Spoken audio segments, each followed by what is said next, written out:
అందరూ కూడా ఎప్పటినుంచో నన్ను వెయిట్ లాస్ అవ్వటానికి సలాడ్స్ అడుగుతున్నారు కదండి. ఇవాళ మీ అందరి రిక్వెస్ట్ మేరకు నేను సలాడ్స్ ఎలా తయారు చేయాలో, అలాగే దానికోసం ఏమేమి ఇంగ్రీడియంట్స్ కావాలో కూడా చూపిస్తాను.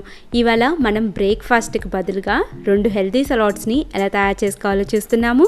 Hi friends, welcome to crazy recipes. నేను మీ మాదిరిని. ముందుగా మనం మిక్స్డ్ వెజిటబుల్ సలాడ్ని చూద్దాము.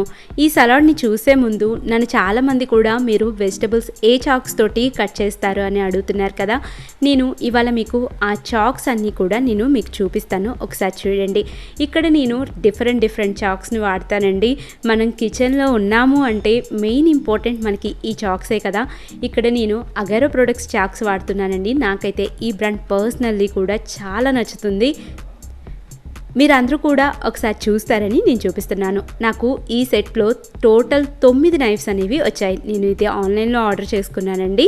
ఈ 9 చాక్స్ కూడా మనం కేక్స్ తయారు చేసుకుంటానికి, లేదా డిఫరెంట్ సలాడ్స్ చేసుకుంటానికి, కొన్ని వెజిటబుల్స్ సన్నగా కట్ చేసుకుంటానికి బాగా యూజ్ అవుతుంది.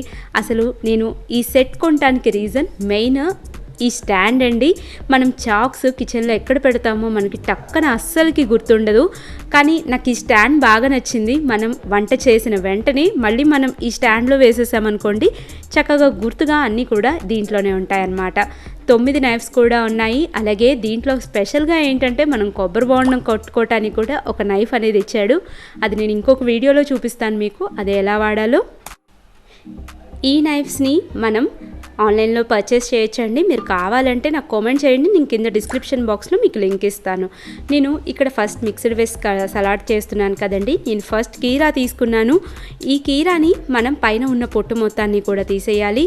పైన ఉన్న పొట్టు మొత్తాన్ని కూడా తీసేసి ఇలాగా చిన్న ముక్కలుగా తరుక్కోవాలి. ఇలాగా మొత్తం అంతా కూడా చిన్న ముక్కలుగా తరిగేసుకున్నాక మళ్ళీ నేను వీటిని ఇంకా చిన్న పీసెస్ లాగా తయారు చేస్తున్నాను. మనం సలాడ్స్లోకి వీలైనంత ఎక్కువ చిన్న ముక్కలుగా కట్ చేసుకుంటే తినేటప్పుడు చాలా బాగుంటుంది. ఇలాగా మొత్తాన్ని కూడా మనం ఒక బౌల్లోకి వేసుకుందాము. అలాగే సేమ్ ప్రాసెస్లో నేను ఇక్కడ క్యారెట్ని కూడా కట్ చేస్తున్నాను. క్యారెట్ మొత్తాన్ని కూడా దీంట్లోకి వేసుకుందాము. చూసారా అసలు మన బ్రేక్ఫాస్ట్ ఎంత కలర్ఫుల్గా ఉందో. నెక్స్ట్ నేను ఇక్కడ బీట్రూట్ని కూడా కట్ చేస్తున్నాను. కట్ చేస్తుంటేనే అర్థం అవ్వాలి మీకు ఇవన్నీ కూడా ఎంత సన్నగా కట్ అవుతున్నాయో, అలాగే ఎంత షార్ప్గా ఉన్నాయో. అలాగే ఈ సలాడ్స్లో నేను ఆలివ్ ఆయిల్ని వాడుతున్నానండి. మనం వెయిట్ లాస్ అవ్వటం ఎంత ఇంపార్టెంటో, అలాగే మన బాడీకి శక్తినివ్వటం కూడా అంతే ఇంపార్టెంట్. చాలామంది అసలు ఆలివ్ ఆయిల్ అంటే మిగతా ఆయిల్స్ కానీ అస్సలకి వాడరు. కానీ నేను మాత్రం సలాడ్స్లోకి ఎస్పెషల్లీ ఆలివ్ ఆయిల్ని వాడతాను. ఇక్కడ నేనైతే DiSano ఆలివ్ ఆయిల్ని వాడుతున్నాను. ఇక్కడ నేను కేవలం 1 స్పూను మాత్రమే ఆలివ్ ఆయిల్ని వేస్తున్నాను. ఆలివ్ ఆయిల్ వేయటం వలన సలాడ్కి మంచి రుచి ఉంటుంది. అలాగే మనకి ఎనర్జెటిక్గా కూడా ఉంటుంది. ఇలాగా ఒకసారి మొత్తం అంతా కూడా బాగా కలిసేలాగా కలపాలి. నెక్స్ట్ నేను ఈ సలాడ్లోకి కొంచెం ఉప్పుని అలాగే మిరియాల పొడిని వేస్తున్నానండి. ఇక్కడ నేను బెల్లం కానీ తేనెను కానీ వేయట్లేదు. ఇక్కడ నేను 1/2 స్పూన్ కన్నా ఇంకా తక్కువ ఉప్పే వేశాను. అలాగే 1/2 స్పూన్ మాత్రం మిరియాల పొడి వేశాను. మిరియాల పొడి వేయటం వల్ల మనకి చాలా మంచి టేస్ట్ వస్తుంది. ఇప్పుడు ఇదంతా కూడా ఒకసారి బాగా మిక్స్ చేసేసేయండి. మిక్స్డ్ వెజిటబుల్ సలాడ్ మనకి రెడీ అయిపోయింది. అలాగే నెక్స్ట్ వచ్చేసి ఇక్కడ నేను మంచి ప్రోటీన్ సలాడ్ ఒకటి తయారు చేస్తున్నాను. ఈ ప్రోటీన్ సలాడ్ వల్ల మనకి కడుపంతా ఫుల్గా ఉంటుందండి. మనం బ్రేక్ఫాస్ట్ చేయలేదు అన్న ఫీలింగ్ కూడా మనకి ఉండదు. ఇక్కడ నేను కాబూలీ చనాతోటి ఈ సలాడ్ని తయారు చేస్తున్నాను. ముందుగా ఇక్కడ నేను 1 కప్పు శనగల్ని తీసుకున్నాను. కాబూలీ శనగలండి. వీటిని నేను 3 గంటల పాటు నీళ్ళల్లో వేసి నానబెట్టాను. నానిన తర్వాత దాంట్లో ఉన్న ఎక్స్ట్రా వాటర్ మొత్తాన్ని కూడా తీసేసేయండి. ఇట్లాగా ప్రెషర్ కుక్కర్లోకి డైరెక్ట్గా యాడ్ చేసుకోండి. 2 కప్పుల నీళ్ళని యాడ్ చేయండి. నేను ప్రెషర్ కుక్కర్లో ఎందుకు పెడుతున్నానంటే మార్నింగ్ బ్రేక్ఫాస్ట్ మీకు తొందరగా అవ్వాలంటే మనకి ఇవి ఫాస్ట్గా కుక్ అవ్వాలి.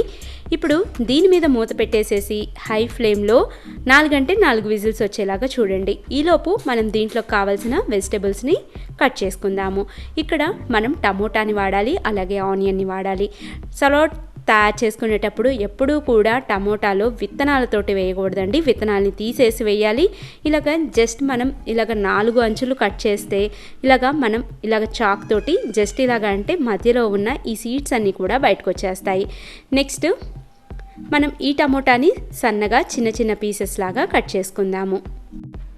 అలాగే ఒక ఉల్లిపాయను కూడా కట్ చేసుకుందాము. ఇక్కడ నేను ఒక పెద్ద ఉల్లిపాయ తీసుకున్నానండి, అందుకనే నేను దీంట్లో హాఫ్ పార్ట్ మాత్రమే కట్ చేస్తున్నాను. వీటన్నిటిని కూడా చిన్న చిన్న పీసెస్గా కట్ చేసేద్దాము. టమోటా మొత్తాన్ని అలాగే ఉల్లిపాయ మొత్తాన్ని కూడా బౌల్లోకి వేసేద్దాము. అలాగే ఈలోపు మనకి శనగలన్నీ కూడా ఉడికిపోయి ఉంటాయండి. ఈ ఉడికిన శనగలు ఎలా ఉడికినాయో ఒక్కసారి చెక్ చేద్దాము. మీరు మరీ పచ్చిగా ఈ శనగల్ని తినకూడదండి, బాగా ఉడికిన శనగలనే తినాలి. చూసారా, ఇలాగ మనం చేత్తో మ్యాష్ చేస్తే ఇలాగ ఒత్తాలి. ఇలా ఉంటేనే తినాలండి, లేకపోతే చాలామందికి గ్యాస్ ఫామ్ అవుతుంది. అందుకని నేను ఇక్కడ మీకు మళ్ళీ చెప్తున్నాను అనమాట. ఇలాగా ఇక్కడ నేను అరకప్పు శనగలనే వేస్తున్నాను. మిగిలిన అరకప్పు శనగల్ని నేను ఈవినింగ్ సలాడ్లోకి వాడతానన్నమాట. ఇలాగా ఈ హాఫ్ కప్ శనగల్ని కూడా వేసేసి ఒక స్పూను ఆలివ్ ఆయిల్ని వేసుకోండి. నేనైతే చెప్పాను కదండి, డిసానో ఆలివ్ ఆయిల్ని వాడతాను. మీరు కావాలంటే అదైనా వాడచ్చు, మీరు ఏ బ్రాండ్ ఆలివ్ ఆయిల్నైనా వాడచ్చు. ఇలాగా మొత్తం అంతా కూడా వేసేసి ఒకసారి బాగా మిక్స్ అయ్యేలాగా మిక్స్ చేయాలి. అలాగే నేను దీంట్లో కూడా ఒక పావు స్పూను ఉప్పుని, ఒక పావు స్పూను మిరియాల పొడిని కూడా వేస్తున్నాను. అంతేనండి, సింపుల్గా మన ఇంట్లో ఉన్న వాటితోటే సలాడ్స్ తయారు చేసేసుకోవచ్చు. ఎక్స్ట్రాగా మనకి ఆలివ్ ఆయిల్ ఒక్కటే అవసరం అవుతుంది.